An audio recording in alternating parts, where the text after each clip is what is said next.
नमस्कार, मैं राकेश परमार और आप देख रहे हैं महत्वपूर्ण मुद्दा। मेरे महत्वपूर्ण मुद्दे में आज सबसे महत्वपूर्ण विषय ये था कि भारत महान में इस बात पर उत्पात मचाया जाता है, मचाया जा सकता है और मचाया जा रहा है कि T20 विश्व कप में पाकिस्तान हार गया।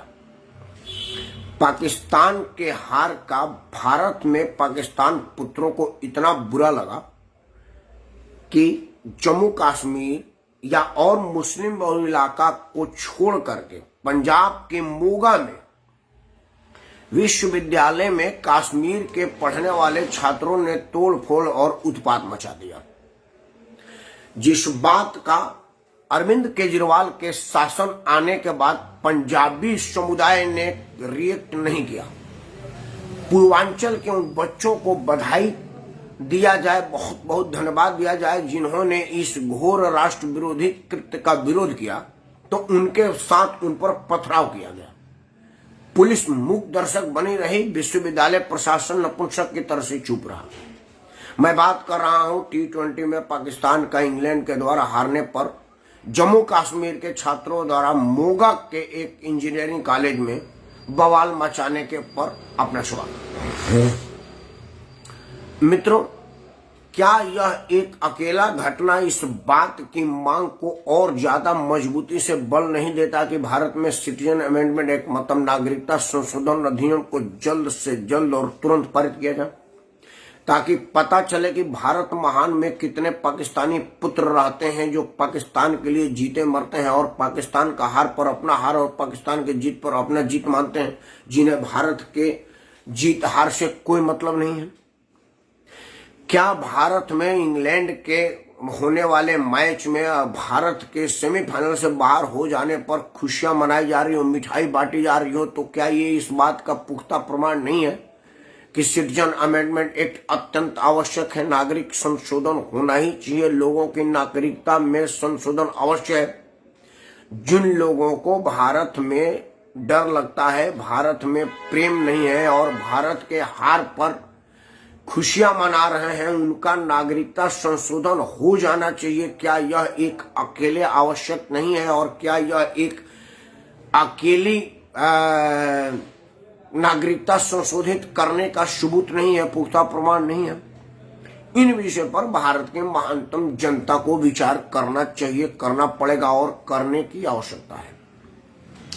मित्रों, मैं इसमें यह नहीं जोड़ूंगा कि भारत का मुसलमान, हिंदू, क्रिश्चियन, सिख, ईसाई कौन है और किसने इस तरह की बात कही। मेरे लिए ये बिल्कुल इंपॉर्टेंट नहीं है कि मैं उसमें जात, धर्म, क्षेत्र, संप्रदाय और समाज जोड़ूं। मेरे लिए यह जरूरी है कि किसने इस तरह की वाहियात सिचुएशन को उत्पन्न किया कि भारत में भारत के हार पर भी खुशियां मनाई जा सकती है, पाकिस्तान के हार पर मातम मनाया जा सकता है और गला फाड़ करके चिल्लाया जा सकता है।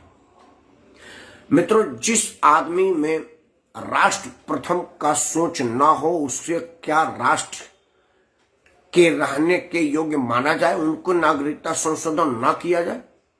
यह सोचने वाली बात नहीं, पूर्णतः जांच पड़ताल, विचार विमर्श और घोर चिंता का विषय मेरे हिसाब से। मित्रों, मैं फिर से एक बार दोहरा दूं कि मेरा यह संबोधन, मेरा यह पोस्ट, मेरा यह वक्तव्य, मेरा यह अनुरोध हिंदू मुसलमान को वर्गीकृत करके नहीं है। मैं यहां यह बात कहने के लिए नहीं आपको बैठा हूं कि ये मुसलमान उत्पात मचा रहे हैं, और मैं यह भी नहीं कहता कि राष्ट्र प्रेम में मुसलमान किसी से पीछे हैं। भारत महान के आजादी के आंदोलन में कोई भी हिंदू किसी भी मुसलमान से ज्यादा सक्रिय नहीं था और कोई भी मुसलमान किसी भी हिंदू से कमतर नहीं था। यह मैं बड़ा दावे, जिम्मेवारी और भरोसे के साथ कह रहा हूं। बल्कि मैं कुछ कदम आगे बढ़ के यह कहने का प्रयास कर रहा हूं, या मैं कह रहा हूं कि जिस वक्त भारत महान में महानतम स्वतंत्रता सेनानियों ने अंग्रेजों से लोहा लेने का बात किया, उस वक्त कोई हिंदू और मुसलमान था ही नहीं। अगर वो हिंदू और मुसलमान होते तो भारत कब का गुलाम से मुक्त नहीं पाया होता, कब की आजादी की लड़ाई को भूल गया होता, उसके दिमाग से ये बात उतर जाती कि आजादी कोई आवश्यक चीज है, आजादी की कोई जरूरत। आजादी में हिस्सेदारी मुसलमानों ने नहीं किया था, हिंदुओं ने नहीं किया था, वह माँ भारती के लालों ने किया था। वो भारतवंशी थे, भारतीय थे और भारत के बेटा बेटी थे। ना हिंदू था ना मुसलमान था। 1857 में अंग्रेजों की विफलता भारत महान के क्रांतिवीरों की सफलता, यह बात का पुख्ता प्रमाण था कि हिंदू मुसलमान कोई नहीं था। तभी जाकर के इंग्लैंड के लोगों को यह सोचने पर मजबूर होना पड़ा कि भाई भारत को कैसे तोड़ा जाए। ये लोग तो मुंह उठाने लगे, सर उठाने लगे, मुकाबले में आने लगे। तब उन्होंने एक मैकाले नाम के जंतु भेजा और उस जंतु ने यह रिपोर्ट दिया कि भाई भारत को आप तब तक नहीं जीत सकते जब तक आप इसमें जाति, धर्म, क्षेत्र, धर्मार्थ, समुदाय और ऊंच नीच का भेद नहीं डालेंगे। क्योंकि उसने पूरे भारत की भ्रमण की थी और बताया, रिपोर्ट दिया कि भाई भारत में धर्म तो है नहीं, यहाँ पर धार्मिक रूप से भेदभाव कोई नहीं है। दो भाई हैं, एक भाई उसी घर में मंदिर में पूजा करता है, दूसरा नमाज अदा करता है, और ना तो मंदिर वाले को नमाज से एतराज है, नहीं नमाज वाले को मंदिर से एतराज है। कैसे तोड़ेंगे? ऊंच नीच कहीं कोई है नहीं मेरे महान ग्रंथों में, धर्म ग्रंथों में और निजी जीवन के प्रैक्टिस में भी कहीं कोई ऊंच नीच ना का कोई चीज नहीं है। मैं पूर्वांचल का आदमी हूँ। अभी थोड़े दिन पहले हमारा छठ गुजरा है। छठ से बड़ा त्योहार मेरा कुछ है ही नहीं है। सबसे आदरणीय शुद्धता से और पवित्रता से मनाने वाला त्योहार है। उस त्योहार में जो सामग्रियों का समावेश होता है, इस्तेमाल होता है, या जिसकी अत्यंत आवश्यक होती है, जरूरत होती है, उन चीजों को आप देखेंगे, सोचेंगे, समझेंगे तो मानेंगे कि हमारे पूर्वज कितना आदरणीय, वंदनीय और पूजनीय थे, जिन्होंने महान परंपरा को स्थापित किया। मतलब जो सबसे इंपॉर्टेंट चीज हमारा दौरी होता है, जिसको हम सुपली बोलते हैं, वो डोम के यहाँ से आता है। जिस दूध में खीर बनता है वो यादव के यहाँ से आता है, और जिस चावल से खीर बनता है वो कुशवाहा के यहाँ से आता है। जिस मिट्टी में उसको पकाया जाता है वो कुम्हार के यहाँ से आता है, और धुला हुआ वस्त्र धोबी दे जाता है, और पंडित जी अर्घ दिलवाते हैं, और ठाकुर साहब और मतलब सभी लोग, मतलब हर वर्ग, हर धर्म और हर जात के लोग अर्घ देते हैं।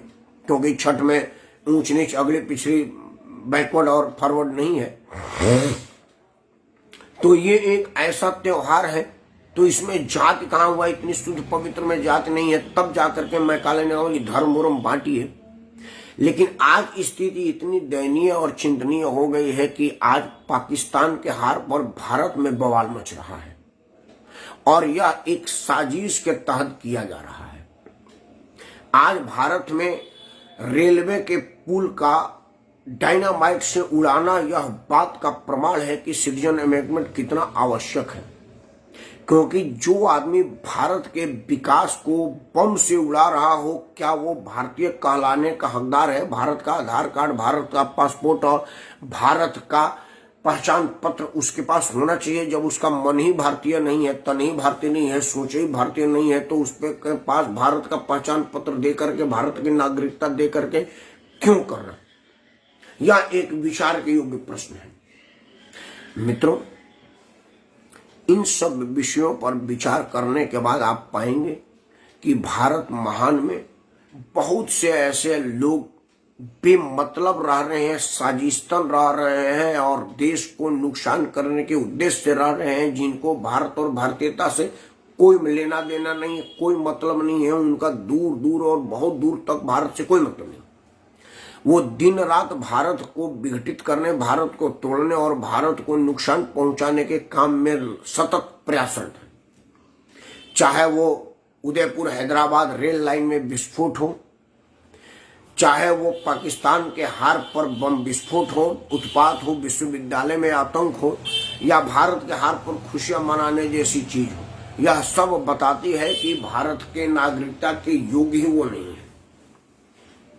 इसीलिए मैं कह रहा हूं कि इन सब चीजों को देखने के बाद यह सोचने पर आदमी मजबूर हो जाता है कि भाई सिटीजन अमेंडमेंट एक्ट, मतलब नागरिकता संशोधन अधिनियम में अभी तक देर क्यों? तुरंत विशेष सत्र बुला करके उसको क्यों नहीं पारित किया जा रहा? क्योंकि जब इस तरह के लोगों की संख्या बढ़ती जाएगी तो दिनों दिन और मुश्किलात का सामना करना पड़ेगा और इन लोगों से निजात पाने में और ज्यादा मुश्किल आएगी, क्योंकि ये सब के सब लोग भारत में रहते हुए भारत को घून की तरह से खा रहे हैं। स्थिति ऐसी एक दिन विकटतम आ जाएगी जिस तरह से अंदर अंदर चूहा पूरे खेत को खा जाता है, और जब खेत जोतने या खेत में कृषि कार्य के लिए ट्रैक्टर जाता है तो पूरा का पूरा ट्रैक्टर जमीन में धंस जाता है, क्योंकि अंदर से सारी जमीन खोखली हो गई। यह सब जिस तरह से लकड़ी में दीमक लगता है और दीमक अंदर ही अंदर लकड़ी को खा जाता है, ऊपर से देखने से वो एकदम पॉलिश लगता है, लेकिन जैसे थोड़ा सा टच करे पता चला वो अंदर से सारा बुरादा निकल गया है, अंदर कुछ रहा ही नहीं। भारत महान की भी स्थिति वही आ गई है। एक तो आप जो 2-4 एग्जाम्पल देखेंगे तो आपको लगेगा कि भारत में रहने वाले भारतीय ही हैं क्या। भारत के लोगों ने भारतीयता को, अरुण भाई को नमस्कार, अरुण भाई ने मुझे मार्गदर्शन दिया, मैं चाहता हूं आपका मार्गदर्शन पढ़ूं। आप वकील हैं, पूर्वांचल के हैं और सजग प्रहरी हैं, तो इनका मार्गदर्शन कहीं से गलत नहीं होगा। मैं इनकी बात पढ़ने लगे। आपको क्या है, महान देश में सभी पद एक जाति विशेष के लिए है, तो तोड़ फोड़ युद्ध वहीं बने। और भाई मैं नहीं समझा कि आप क्या कहना चाहते हैं। आपने लिखा है कि आपको क्या है, महान देश में सभी पद एक जाति विशेष के लिए हैं, तो तोड़ फोड़ योद्धा वहीं युद्ध में बने। अरुण भाई मैं आपकी बात को थोड़ा सा मैं कम पढ़े लिखे होने की वजह से नहीं समझ पा रहा हूं, लेकिन मैं समझ रहा हूं कि हमारे देश का कोई पद किसी जाति विशेष के लिए नहीं है कि वो उसी जाति के लिए है। यह जरूर है कि जातीय बंटवारे से, जातीय विघटन से और जातवाद में विद्वेष फैलाने से कुछ विशेष जाति के लोग लोकतंत्र के माध्यम से ऊंची कुर्सी पर विराजमान हो जाते हैं, तो इसमें कोई बुराई नहीं है, क्योंकि उनके जात वाले उनको वोट देते हैं।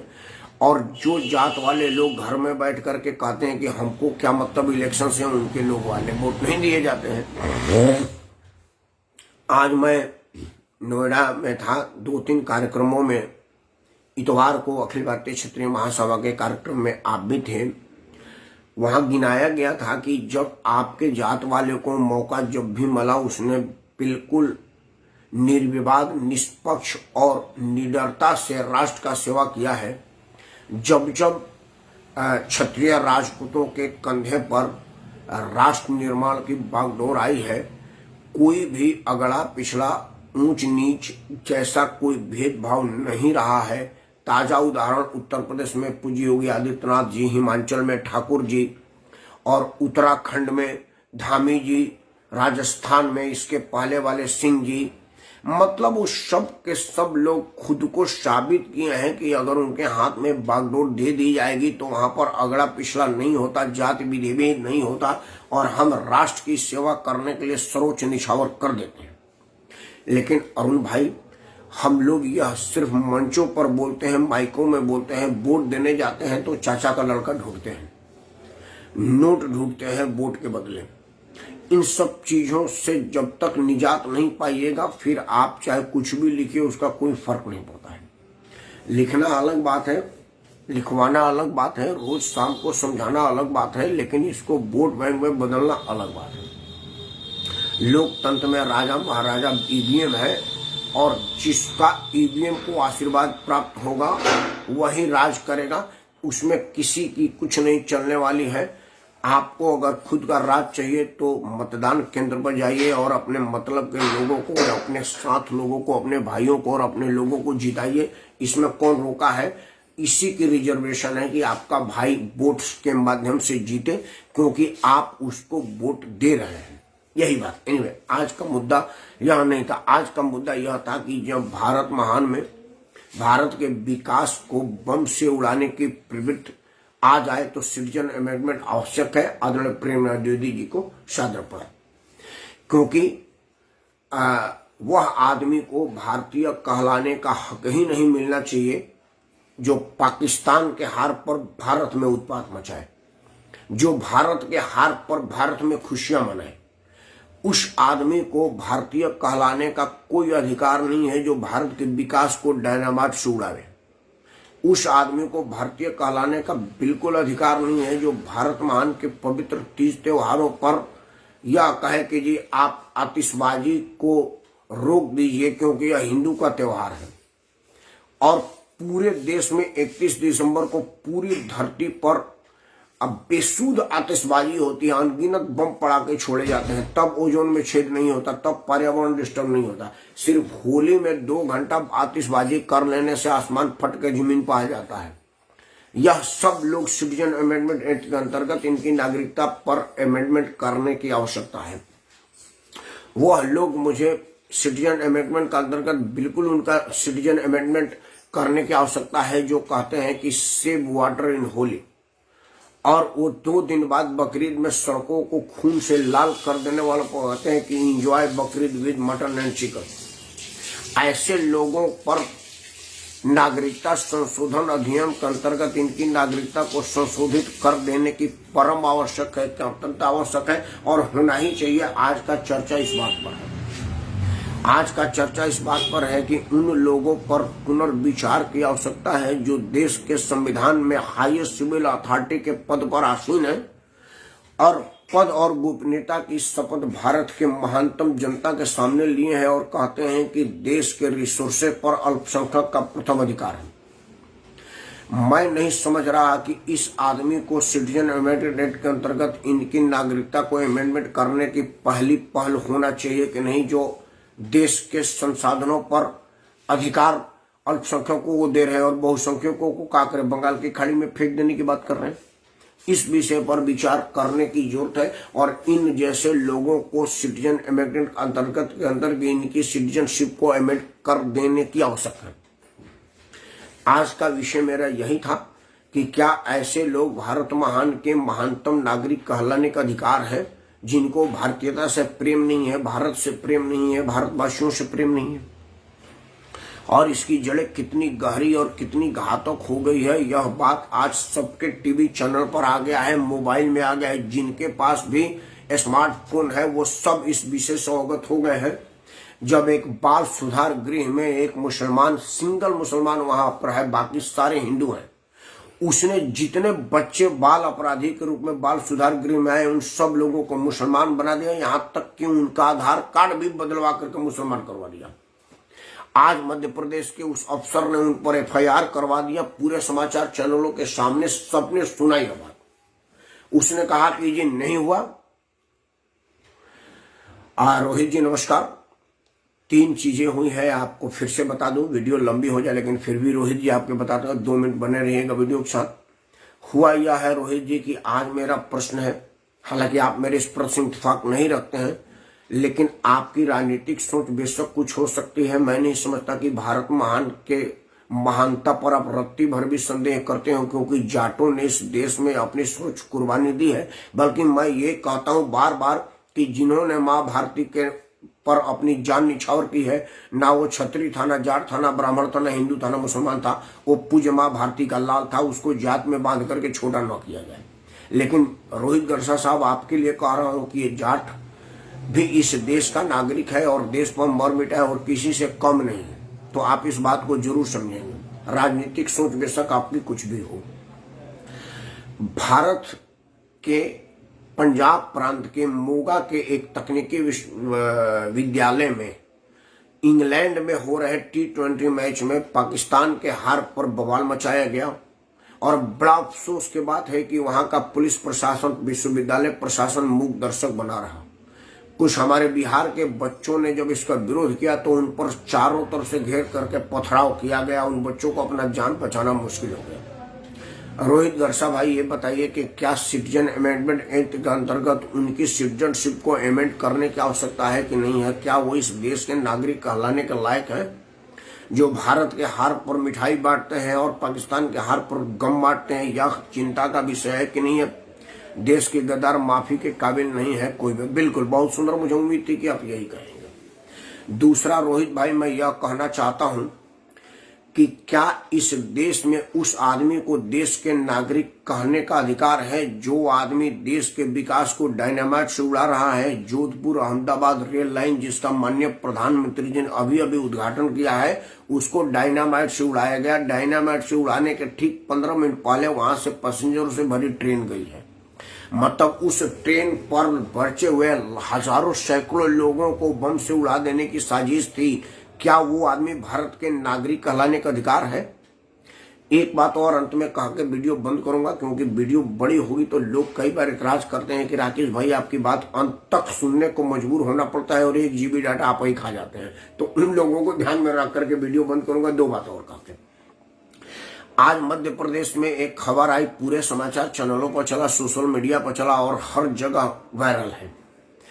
एक बाल सुधार गृह में एक मुसलमान जी को बहुत छोटे लेवल पर काम दिया गया था। वो बाल सुधार गृह के एडमिनिस्ट्रेटर नहीं थे, प्रशासक नहीं थे, बहुत अधिकार में नहीं थे, बस छोटे लेवल पर थे। लेकिन छोटे लेवल में उन्होंने बहुत बड़ा काम किया अपने हिसाब से, और छोटापन का इससे बड़ा नमूना नहीं हो सकता कि उन्होंने जितने बाल सुधार गृह के बच्चे थे उस सबको मुसलमान बना दिया। यहां तक कि बाकायदा आधार कार्ड तक बनवा दिया उसको मुसलमान का।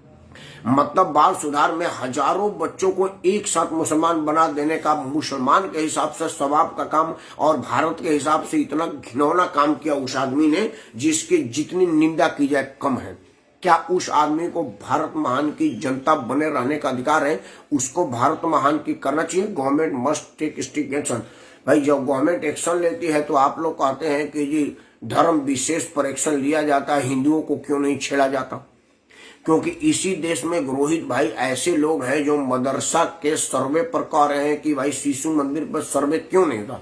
मैं उन लोगों को यही कहना चाहूंगा, आप ये समझ लें कि beep beep beep beep beep मतलब बीप का मतलब है 10-20 महान गंदी गंदी बड़ी बड़ी और मजबूत मजबूत गालियां, जिसको मैं सार्वजनिक मंच पर नहीं कर सकता हूँ। संस्कारी आदमी हूँ, पारिवारिक पृष्ठभूमि, मुझे गाली देने का अधिकार कैमरा माइक बंद करने पर नहीं देता तो कैमरे पर तो मुंह से निकल ही नहीं सकता। लेकिन बीप बीप बीप का आके समझा सकता हूँ कि मैं वही कह रहा हूँ जो आप सुनना चाहते हैं, समझना चाहते हैं, जानना चाहते हैं। 100, 200, 500, 1000 बीप के बाद मैं ये कहना चाहता हूँ आपसे कि आप एक बता दीजिए कि भारत के किस शिशु मंदिर में, सरस्वती शिशु मंदिर में बम बनाने का हथियार पाया गया? किस शिशु मंदिर के लोगों ने बम बनाने की ट्रेनिंग ली? किस शिशु मंदिर के लोगों ने पीठ पर बम मार के सुसाइड किया? किस शिशु मंदिर के लोगों ने विकास को बाधक डालने के लिए रेलवे लाइन को उड़ाया? किस शिशु मंदिर के लोगों ने ट्रेन में बम विस्फोट किया? किस शिशु मंदिर के लोगों ने पाकिस्तान के जीत पर भारत में आतिशबाजी की? किस शिशु मंदिर के लोगों ने भारत के हार पर मिठाइयां बांटा? एक ये चीज बता दिया जाए तो मैं बता दूंगा। दूसरा, किस शिशु मंदिर के बच्चों को भारत का प्रधानमंत्री है यह पता नहीं है, देश आजाद कब हुआ पता नहीं है, देश का स्वतंत्रता दिवस कब मनाया जाता पता नहीं है, राष्ट्रपति कौन है पता नहीं है। किस शिशु मंदिर में ऐसा हुआ? ऐसा क्यों नहीं है रोहित भाई? ऐसा ही है। सब लोग राजनीतिक विद्वेष से यह मांग कर रहे हैं कि जब मदरसे की सर्वे होती है तो शिशु मंदिर की क्यों नहीं। ये और सबसे मजे की बात है इसमें कि सिर्फ एक ओवैसी बोलता है, तो ओवैसी तो खैर भोपू है, उनकी बात को कोई ध्यान ही नहीं देता। सबसे ज्यादा गैर मुसलमानों ने इसकी मांग की है। और रोहित भाई मजे की बात है कि आपको तो पता है मेरे स्टेटस में सामाजिक आदमी हूं, आप मेरे को मिले हैं, मुझे जानते हैं, मैं समाज में रहने वाला आदमी हूं। जब मदरसा सर्वे की बात आई तो सबसे ज्यादा स्वागत मुसलमानों ने किया। उलमाए काउंसिल के अध्यक्ष ने प्रेस कॉन्फ्रेंस करके कहा कि योगी आदित्यनाथ की जितनी तारीफ की जाए कम है। इसके पहले किसी भी सूबे के सूबेदार ने इस तरह की बात क्यों नहीं सोचा, मैं इस बात पर लज्जित हूं, शर्मिंदा। लेकिन चिंता का विषय यह है कि मौलानाओं के खैर मकदम के बाद गैर भाजपाई विरोधी राजनीतिक दलों को पेट में दर्द होने लगा और उन्होंने कहा कि यह मुसलमानों को टारगेट करके किया जाता है। अगर स्कूलों को करना है तो शिशु मंदिर को क्यों नहीं किया जाता? क्या ऐसे लोगों को सिटीजन अमेंडमेंट के अंतर्गत उनकी सिटीजनशिप को अमेंड करने की जरूरत क्यों नहीं है? अगर वो हिंदू है तो क्या है? अगर आप हिंदू होकर के हिंदुस्तान के विरुद्ध काम करते हैं तो आपकी नागरिकता संशोधित होनी ही चाहिए। मैं पहले क्लियर कर चुका हूं कि मेरा यह पोस्ट मुस्लिम विरोधी नहीं है, ना ही मुसलमान को टारगेट करके की जाती है। मैं तो कह रहा हूं कि उन लोगों को भी ओवैसी पॉलिटिकल बेनिफिट के लिए बोलता है। नहीं, ओवैसी के पास ना तो पॉलिटिक्स है ना कोई बेनिफिट है। ओवैसी MnO2 का काम करता है। मैं विज्ञान का विद्यार्थी हूँ। विज्ञान में केमिकल के रिएक्शन में MnO2 डाल देने से उसका रिएक्शन बढ़ जाता है, उसके प्रॉपर्टी पर कोई फर्क नहीं पड़ता, उसके केमिकल उस पर कोई फर्क नहीं पड़ता, सिर्फ वो रिएक्शन को और उत्प्रेरक का काम करता है। ओवैसी यही काम करता है। ओवैसी को बाकायदा इस काम के लिए शुल्क दिया जाता है, और कौन देता है ये मैं नहीं कहूंगा, ये सबको पता है। तो मेरा कहने का मतलब है कि जो हिंदू ही अगर कहता है कि शिशु मंदिर का भी जांच हो, हमको उसके भी नागरिकता को संशोधित करने की मांग करनी चाहिए। मैं तो मांग कर रहा हूं हाथ जोड़ के कि जो लोग होली में पानी बचाइए और बकरीद में मुर्गा उड़ाइए का स्टेटमेंट और ट्विटर पर ट्वीट करते हैं, वो सब के सब सिटीजन अमेंडमेंट एक्ट के अंदर अपने अपने सिटीजनशिप को अमेंड करवाने के प्रथम दृष्टिया अधिकार रखते हैं, और उनको नागरिकता संशोधित करके बाहर भगा देना चाहिए, पाकिस्तान बॉर्डर पर ले जा करके छोड़ देना चाहिए, बंगाल के खाड़ी में गिरा देना चाहिए, प्लेन में बैठा करके प्लेन क्रैश करा देना चाहिए। अर्थव्यवस्था इतनी हमारी मजबूत है कि 2-4 प्लेनों के क्रैश होने से हमको कोई फर्क नहीं पड़ता। और ये मुट्ठी भरी है, 100, 200, 500 लोग एक ही जहाज में आ जाएंगे। ऐसे भी 200, 300 सीटों वाली जहाज हमारे पास पड़ी है। किसी एक सीट का सीट फेल, हवाई जहाज का ब्रेक फेल करवा दिया जाना चाहिए, या पानी के जहाज में बैठा करके समुद्र के तलहट्टे में बैठा देना चाहिए, और इसमें पाप नहीं लगेगा, क्योंकि भगवान राम ने रावण का वध किया था और आज तक पूजे जा रहे हैं।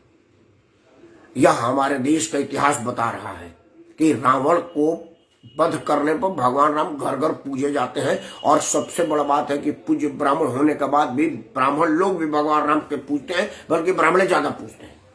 रोहित बारले के लिखे कि अगर शिशु मंदिर में कुछ गलत होता है तो सजा उनको भी मिलनी चाहिए, ताकि मदरसे वाले रोहित भाई मैं यही तो कह रहा हूं कि हमको बता दीजिए कि 1952 से पहले से शिशु मंदिर चलता आ रहा है।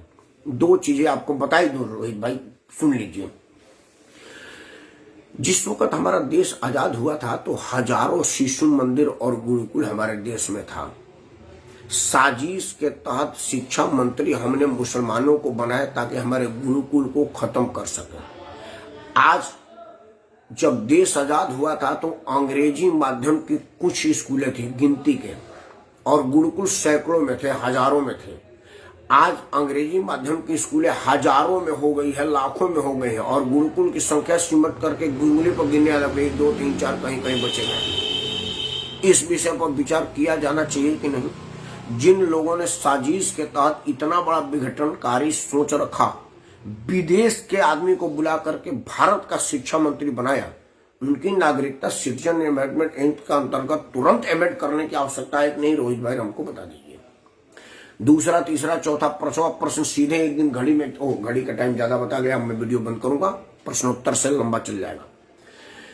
कि शिशु मंदिर के बच्चों को बुलाइए। यहाँ इंडिया गेट पर एक चैनल ने कर दिया है, शिशु मंदिर के बच्चों को बुलाया गया जो 5वीं 6वीं में पढ़ रहे थे। पूछा गया कि आपके देश का प्रधानमंत्री कौन है, बोला नरेंद्र मोदी। राष्ट्रपति कौन है, उनका नाम रखा। मुख्यमंत्री कौन है, उनका नाम रखा। 26 जनवरी को क्या होता है, 15 अगस्त को क्या होता है, नाम रखा। और मदरसा में 30-40 वर्ष के लड़के थे, उनसे पूछा गया कि प्रधानमंत्री कौन है, बोला मालूम नहीं। देश कब आजाद हुआ, बोला मालूम नहीं। राष्ट्रभाषा क्या है, मालूम नहीं। उनको कुरान के अलावा और कुछ पता नहीं, उनको सिर्फ कुरान पढ़ाया गया है। इसीलिए तो हमारे देश में वो मरने मारने को तैयार हो जाते हैं। कोई बेमतलब झूठी बात बोल देता है कि कुरान की बेअदबी हो जाए, वो पीछे पीछे पड़ जाते हैं। उनके लिए कहा जाता है कि गांव में चर्चा होता है ना कि कौवा कान ले गले, तो कान नहीं देखता, कौवा के पीछे भागने लगता है। इसलिए उसको बताया नहीं गया कि कान लेने जाने पर तुमको खुद का कान देखना है, नहीं कौवे के पीछे भागना है। इन सब विषयों पर विचार की आवश्यकता है, और मेरा मानना है कि सिटीजन अमेंडमेंट एक्ट अत्यंत आवश्यक है ऐसे लोगों की सिटीजनशिप को अमेंड करने के लिए। आज विषय थोड़ा लंबा हो गया, इसलिए कि रोहित भाई जैसा आदमी प्रश्नोत्तर चालू करवा दिया। रोहित भाई को जवाब देने की मेरी औकात नहीं है, लेकिन इन्होंने कुछ प्रश्न पूछा है, उसको अधूरा छोड़ना भी मैं रणछोड़ सिंह जैसे साबित होता, इसलिए मैंने प्रयास किया इनको बताना और आप सबसे अनुरोध करना।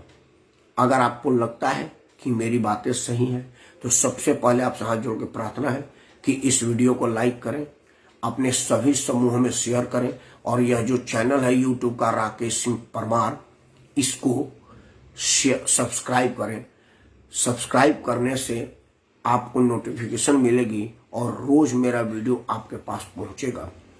साझा करने से आपका आशीर्वाद से वो वीडियो बहुत जगह जाएगा और साझेदारी से जानकारी बढ़ती है और समस्या का समाधान तुरंत प्राप्त करने में आसानी होती है।